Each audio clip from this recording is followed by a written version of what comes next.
Je n'ai pas d'appréhension par rapport à la mort. Peut-être que c'est parce que l'espérance que l'on a en tant que chrétien fait que si vraiment on en est persuadé, ben ce n'est qu'un passage.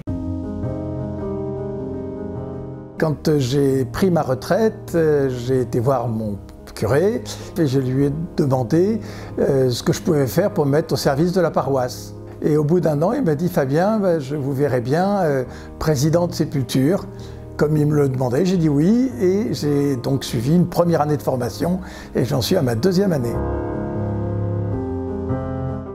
Au départ, je pensais que c'était les prêtres qui remplissaient cette mission.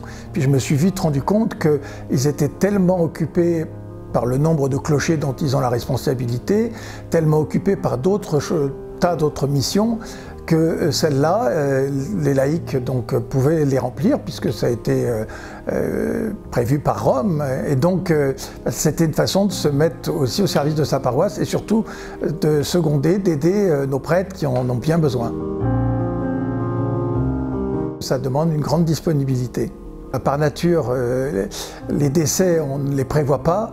Il faut donc pouvoir y répondre aux familles qui sont dans cette tristesse de la disparition d'un proche.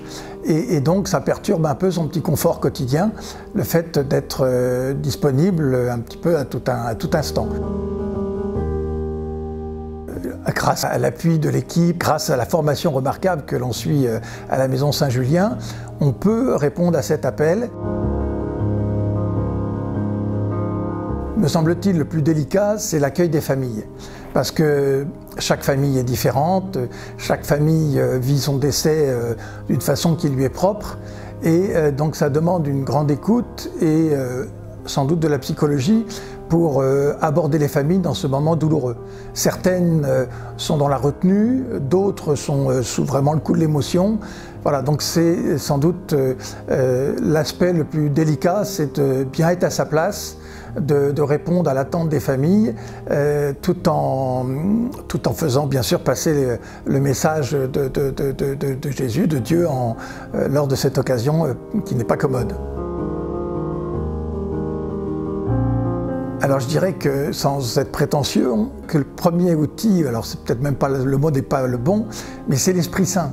Parce que en fait, c'est lui qui nous inspire. Nous, on est finalement que messagers, et donc c'est pas ce que l'on vaut personnellement qui va faire que on va bien être proche des familles et répondre à leurs attentes.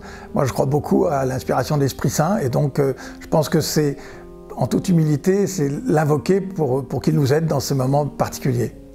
Vous voyez, même moi qui n'étais pas préparé à ça, je suis appelé et si je dis oui, sans doute qu'on me donnera les moyens, les possibilités de bien répondre à cette mission.